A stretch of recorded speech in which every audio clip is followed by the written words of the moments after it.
I am reclaiming me. The Reclaiming Me project assembled a talented and critical thinking group of individuals who shared the importance and challenges of keeping their identities since moving to Kelowna, British Columbia. I think identity is grounding, it's centering. I think it's important because it connects you to yourself, but to everything and everyone around you. I think a lot of how you interact with the world around you is based off of what your own identity is and what you believe your own identity to be. I think identity is such a complex thing, which sometimes people take for granted that they fit the norm better than others, but it's something so important to reflect on. It's important to me because it tells me where I am in the world. It puts an arrow on top of my head, in the world, and that way I'm unique and distinct in my environment. For me, have I kept my identity? I think because my identity is so fluid and I'm still exploring it, I find that every week, every day, every month, there's a new part of my identity I didn't know about before. So I think it's about exploring the new parts and trying to keep the old parts. I'm Asian and I'm supposed to be smart, or that I'm short so I have to be funny, or that I always need help. I feel like there's it makes me feel like I can't be an independent woman when I should be. I shouldn't be defined by those people.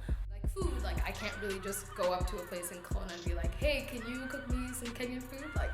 Doesn't make sense, but I can also share a lot of my culture and a lot of my identity in that with a lot of people here, and it's a learning factor. So there's some things that I've lost, but there's some things that I've gained with me.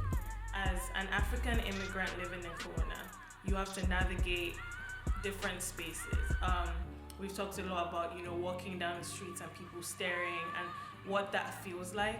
And to be able to have a space sometimes you just need to just release air, because it's almost like I walk around and I'm always so tied up and I feel like I can't breathe. We participated in several workshops and spoke about community, self-worth, respect, family, 2S LGBTQIA+, and being racialized in a white-dominated society.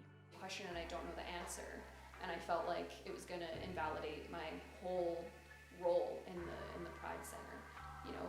Coming out feeling like a fraud sort of thing. But I think so. The thing that sort of has stuck out to me is that everyone's opinions and voices are so important, whether you agree with them or not, or whether the person has studied this topic for years. It's not that hard to maintain my identity while I'm here. My family's from the Netherlands, that's where I moved from. It's a very similar culture, but there's differences, for sure. We ride our bikes everywhere there. Here you don't do that, which was, surprisingly enough, something I really missed when I came here. But values and things like that are pretty similar. I feel like the world is changing. What a woman of color feminist is different than what a white woman feminist is. The struggles are different. We first considered what part of their identities have been hard to maintain, and how can or how has Kelowna adjusted to them since being here. Ooh. That's a good question. I'm not actually sure. I feel as though we have a long way to go with how Kelowna is adapting. Kind of seeing how that has changed over the years and how people are immigration was a no-go.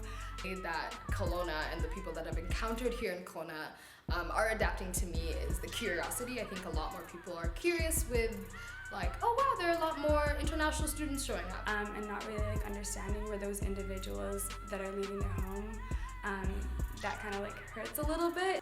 Our time together highlighted the importance of creating brave spaces and opportunities for marginalized populations to come together for such meaningful, multi-directional conversations. I wasn't really confident about myself, my skin, my hair, the typical thing. But now I like love who I am. I love my skin. I love my hair. I really appreciate who I am and my culture, and I'm not afraid to hide. Like I'm not afraid of showcasing it anymore. Who we can all be as human beings. How do we rehumanize ourselves?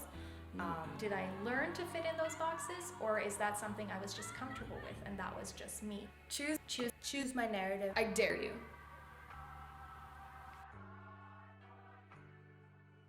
Without such spaces, our narratives and true lived experiences remain on the periphery rather than where they need to be, on the forefront for all to hear, acknowledge, and respect.